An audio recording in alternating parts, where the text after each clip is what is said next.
बंधु माने आजिर एही भिडियोटी वृष राशि व्यक्ति विशेष मानक पई बहुत ही खास अटे, बहुत गुरुत्वपूर्ण अटे। बंधु माने अपेक्षार अंत हेबाको जाउछि। 2024 मसीहा सरी 2025 मसीहा आरंभ हेबाको जाउछि। तो आजिर एही भिडियो रे आमे माने वृष राशि 2025 मसीहा वार्षिक राशिफल उपरे आलोचना करिबा। 2025 मसीहाटी आपणको पई किपरि रहिबो। 2025 मसीह आपण जीवन में क्यों सब खुशी आसीबो एवं आपण को क्यों सब समस्या दे गति करने को पड़िबो से विषय आज भिडियो रे आमे माने विस्तार रूप से आलोचना करिबा। बंधु माने एही 2025 मसीहाटी प्रत्येक राशि व्यक्ति विशेष मानक पई बहुत महत्वपूर्ण अटे।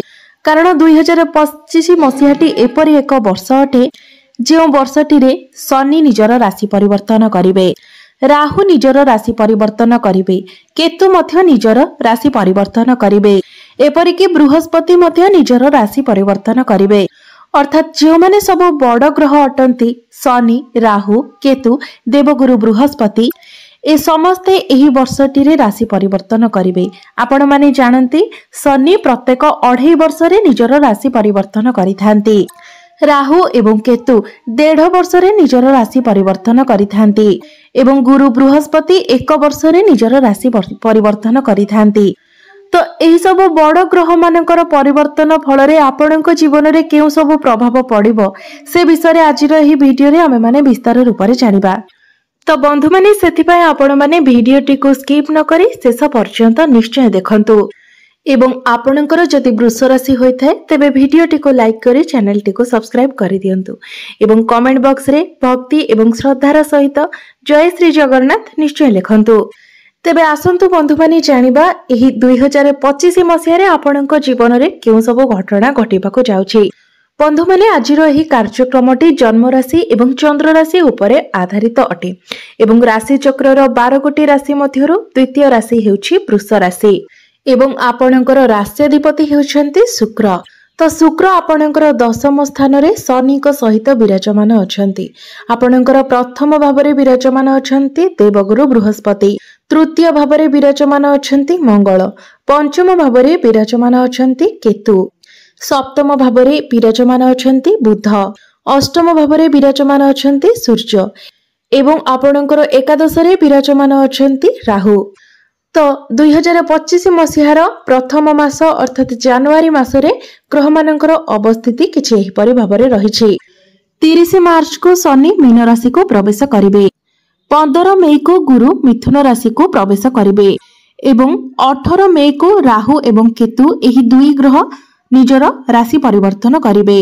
तो राहु आपणकर कुंभ राशि को आसीबे एवं केतु सिंह राशि को आसीबे। तेबे सर्वप्रथम आसंतु जानि नेबा देवगुरु बृहस्पतिंकर राशि परिवर्तनर प्रभाव आपणक उपरे केउ भली भाबरे पड़िबो। तो 15 मई पर्यंत गुरु आपणकर प्रथम भाबरे ही रहिबे। तो जे मानकर विवाह होई पारु नथिला 15 मई पूर्वरो आपण देखिबे जे आपणकर किछि प्रस्ताव आसी पारे एवं आपणकर विवाह निर्धारित मध्य होई पारे। तेबे जे पर्यंत गुरु आपणकर प्रथम भाव रे विराजमान रहिछन्ति गुरु आपणको ज्ञान प्रदान करूछन्ति, आपणक मध्यरे मैच्योरिटी लेवल को बढ़ाउछन्ति। गुरु आपणकर प्रथम भाव रे रही आपणको शिक्षा प्रदान करूथिले, आपणकर कम्युनिकेशन स्किल को मध्य भलो बनाइछन्ति। तो गुरु आपणकर प्रथम भाव रही आपणको बहुत किछि पॉजिटिव एनर्जी मध्य दैछन्ति एवं जो माने निजर संतान को नेकी प्लानिंग करूथिले तो सेमानंकु संतान सुख मध्य प्राप्ति हेबो। तो 15 मई पूर्वरु जदि आपण संतान को नेकी किछि प्लानिंग करूछन्ति कि किबा आपणकर शिक्षा को नेकी किछि प्लानिंग करूछन्ति तो आपण ताको कार्यर रूप दियंतु कारण आपणकु सेतिरे शुभ फल प्राप्ति हेबो। आपण जदि उच्च शिक्षा करबा पई प्लानिंग करूछन्ति तेबे ताहा मध्य आपण करि पारिबे कारण गुरुंकर दृष्टि आपणकर पंचम, सप्तम एवं नवम भाव उपर को रहुछि। तो उच्च शिक्षा मध्य आपणक पई बहुत भलो रहिबो। संतान पक्ष एवं आपणकर जदि विवाह को नेकी किछि कथावार्ता करबा को चाहछन्ति तो सेति पई मध्य समय आपणक पई भलो रहिबो। एवं 15 मई को जेतेबेले गुरु आपणकर प्रथम भावरो आपणकर द्वितीय भाव को चलन करिवे तो द्वितीय भावटी होइथाय धन, कुटुंब एवं वाणीर भाव एवं गुरु जेतेबेले आपणकर द्वितीय भाव को आसीबे तो आपणकर सेविंग्स को बढ़ाइबे। आपण अर्थ संचय करिबारे समर्थ हेबे। अर्थ संचय आपणकर संचित अर्थरे मध्य वृद्धि आसीबो। आपणकर बैंक बैलेंस बढ़िबो कारण गुरु हेउछन्ति आपणकर लाभ स्थानर अधिपति ग्रह एवं आपणकर अष्टम भावर मध्य अधिपति हेउछन्ति देवगुरु बृहस्पति। मात्र 15 मई पर आपण लोन नेबार मध्य किछि जोग सृष्टि हेउछि एवं 15 मई पर आपण एक कथार विशेष ध्यान रखिबे जे आपणकर जेमिति कहा सहित भी किछि आर्गुमेंट न होए। आपण आर्गुमेंट थारो दूरे रहिबा पई चेष्टा करंतु कारण बृहस्पति जेहेतु अष्टम भावर मध्य अधिपति अटंती एवं अष्टम भावर अधिपति आपणकर द्वितीय भावर अछंती तो ए सब कथा प्रति आपणको ध्यान रखिबा उचित। तो कहा सहित भी आपण किछि आर्गुमेंट करंतु नाही। जेते पारिबे आपण आर्गुमेंट थारो दूरे रहिबा पई चेष्टा करंतु। आपणकर सांगसाथी होंतु, आपणकर कार्य क्षेत्र रे आपणकर सीनियर्स होंतु, सहकर्मी होंतु, आपणकर बॉस होंतु, आपणकर गुरुजन होंतु किबा फ्रेंड्स जे भी होंतु, आपण कहा सहित भी आर्गुमेंट करंतु नाही। एवं फैमिली प्लानिंग को नेकी संपूर्ण वर्षटी आपणक पई शुभमय रहिबो कारण द्वितीय भावटी मध्य होइथाय कुटुंब एवं परिवारर भाव। तो गुरु जेतेबेले आपणकर द्वितीय भावरे रहिबे तो गुरुंकर दृष्टि आपणकर षष्ठ भाव अष्टम भाव उपरे रहिबो एवं आपणकर दशम भाव उपरे रहिबो। तो दशम भावटी होइथाय आपणकर क्यारियर भाव एवं 15 मई परे जेतेबेले गुरुंकर दृष्टि आपणकर क्यारियर भाव उपर को पड़िबो तो आपणकर क्यारियर बहुत भलो रहिबो। आपणकर क्यारियर रे आपणकर कार्य क्षेत्र रे आपणकर मैच्योरिटी बढ़िबो। एहा सहित कार्य क्षेत्र रे किछि भलो परिवर्तन मध्य हेबो कारण गुरुंकर दशम दृष्टि एवं नवम दृष्टि आपणकर दशम भाव उपरे पडुछि। मात्र जेतेबेले गुरुंकर दृष्टि आपणकर षष्ठ भाव एवं आपणकर अष्टम भाव उपरे पड़िबो सेतेबेले आपणकर शत्रु संख्या वृद्धि होई पारे एवं आपणको निजर खाद्य पानी उपरे मध्य विशेष ध्यान देबाको पड़ी पारे। जेहेतु षष्ठ एवं अष्टम भाव त्रिक भाव होइथाय एहाको कुंडली रे अशुभ बोली माना जायथाय तो सेतेबेले आपणको एई सब प्रति ध्यान देबाको पड़िबो। लिवर डाइजेशन गैस्ट्रिक ए सब किछिटा समस्या आसी पारे तो आपण खाद्यपेय प्रति विशेष ध्यान दियंतु एवं जंक फूड फास्ट फूड ए सब को जेते पारिबे आपण अवॉइड करंतु। आपण हेल्दी खाइबा खांतु। एबे आसंतु जानिबा शनि आपणको केउ फल प्रदान करिवे। शनिकर राशि परिवर्तन द्वारा आपणको जीवन रे यार केउ भली प्रभाव पड़िबो कारण शनि आपणको पई बहुत महत्वपूर्ण अटंती। शनि हेउछन्ति आपणकर भाग्य भावर अधिपति एवं आपणकर क्यारियर भावर मध्य अधिपति अर्थात आपणकर नवम भाव एवं दशम भावर अधिपति। तो शनि 30 मार्च पर्यंत आपणकर दशम भावरे विराजमान रहिबे। 30 मार्च को शनि आपणकर एकादश भाव को चलन करिवे एवं तापरे 2025 मसियार संपूर्ण वर्षटी शनि आपणकर एकादश भावरे ही रहिबे। एकादश भावटी होइथाय आपणकर इच्छार भाव आपणकर लाभर भाव एवं इनकम रो भाव एवं जेतेबेले आपणकर नवम एवं दशम भावर अधिपति कर कनेक्शन आपणकर एकादश भाव सहित हेबो सेतेबेले आपण नुआ नुआ जिनिस किनिबार देखाजिबो कारण शनि आमर जेउ भावरे विराजमान थांती आमर शक्ति को आमे सेही भाव सह जड़ित कार्य रे लगाई थाउ।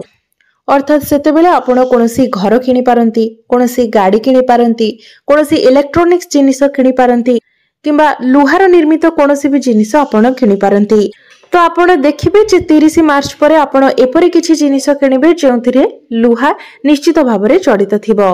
तो 30 मार्च परठारु डिसेंबर मास पर्यंत आपण निजे लक्ष्य करिवे जे आपण एपरि किछि जिनिस किनुछंती जेउथिरे लुहार व्यवहार अधिक रहिछि से सब जिनिस आपण अधिक किनिबार देखा देबो एवं आपणकर भाग्यर कनेक्शन जेतेबेले लाभर भाव सहित हेबो तो सेतेबेले आपणकर इनकम मध्य बढ़िबो आपणको विभिन्न स्रोतरु धन उपार्जन हेबो। अर्थात जो माने मैन्युफैक्चरिंग रे कार्य करूछंती इंपोर्ट एक्सपोर्ट रे कार्य करूछंती किंबा आपणकर जदि कोनोसी फैक्ट्रीज अछि तो ए सब क्षेत्र रे शनि आपणको बहुत अधिक लाभ प्रदान करिवे कारण शनि जेउ भावरे बसी थांती सेही भाव सह जड़ित कार्यर वृद्धि करि थांती। तो एकादश भावटी जेहेतु लाभर स्थान तो आपणकर लाभरे वृद्धि हेबो। बंधु माने आपण माने देखंतु जे आपणकर एकादश भावरे शनि विराजमान थिबे एवं आपणकर धन स्थान रे अर्थात द्वितीय भावरे देवगुरु बृहस्पति विराजमान थिबे। तो निश्चित भावरे एही वर्षटी आपणको पई लाभप्रद रहिबो। चाकरी क्षेत्र रे आपणकर प्रमोशन हेबार जोग बनिबो। क्यारियर रे आपणकर ग्रोथ आसीबो। आपण किछि डिसिजन मध्य नै पारंती कारण शनि आपणक पई जोगकारक ग्रह अटंती। तेबे सबुठारु गुरुत्वपूर्ण कथा हेउछि वर्तमान आपणक राशि रे कोनोसी भी शनि दशा नाही, नाही शनि 7.5 अछि नाही शनि 2.5 अछि। तो संपूर्ण रूप रे आपण शनि दशारु मुक्त अटंती। यह सहित शनि एही वर्ष रे आपणक शुभ फल मध्य प्रदान करबाकू जाउछंती कारण शनि आपणक कुंडली रे बहुत भलो स्थान रे विराजमान अछंती। एबे आसंतु जानिबा राहु केतु जो राशि परिवर्तन करिवे ताहार किभली प्रभाव आपणक जीवन उपरे पड़िबो। तेबे राहु आपणकर एकादश भाव रे विराजमान अछंती एवं 18 मई को राहु आपणकर राशि परिवर्तन करिवे। तो 18 मई को राहु आपणकर दशम भाव को चली आसीबे कारण राहु सब बेले पछकु ही गोचर करिथांती एवं केतु आपणकर पंचम भावरु आपणकर चतुर्थ भाव को चलन करिवे। तो 18 वर्ष परे राहु आपणकर दशम भाव को चलन करुछंती कारण राहु गोटे राशि रो आउ गोटे राशि को परिवर्तन करबा को 1.5 वर्ष समय नै थांती। तो जेते बेले राहु आपणकर कैरियर स्थान को चलन करिवे तो से आपणको चतुर चालाक बनाइबे। सेते बेले आपण हार्ड वर्क छाडी की स्मार्ट वर्क करबा को पसंद करिवे कारण राहु सेही ग्रह अटंती जे छळ करी की अमृत पान करिथिले। तो राहुको मध्यरे सेही बुद्धि रहिछि, सेही भली मेंटालिटी रहिछि जे कि सडन निजर इच्छा को पूर्ण करि पारिबे। तो सेही भली ही आपणकर कार्य क्षेत्र रे घटिबाको जाउछि। आपण मध्य स्मार्ट भाबरे शॉर्टकट भाबरे निज काम गुडी को करिवे एवं कार्य क्षेत्र रे आपण प्रशंसा मध्य पाइबे एवं कार्य क्षेत्र रे आपण आगो को मध्य बढ़ी चलिबे। तो एही वर्ष रे आपणकर कैरियर 90 रु 92% भलो रहुछि एवं कैरियर रे आपणकर 90 रु 92% परिवर्तन मध्य आसीबो कारण एहा केवल राहु को गोचर द्वारा ही नुहे, राहु शनि बृहस्पति ए तीन ग्रहंकर गोचरर फल द्वारा एहा एपरि आपणकर कैरियर रे घटिबाको जाउछि कारण बृहस्पतिंकर दृष्टि आपणकर दशम भाव उपरे रहिबो। राहु आपणकर दशम भाव रे विराजमान करिवे जहा फल रे आपणकर कैरियर रे परिवर्तन निश्चित रूप रे हेबो। तो आपण निजर चेष्टा जारी रखंतु, देखिबे निश्चित भाव रे आपण कैरियर क्षेत्र रे एही 2025 मसिया रे उन्नति करिवे। तेबे बंधु माने आपणको केवल एही कथार ध्यान रखिबार अछि जे शनि जेते बेले आपणकर एकादश भाव रे विराजमान करिवे तो तांकर दृष्टि आपणकर प्रथम भाव उपरे रहिबो।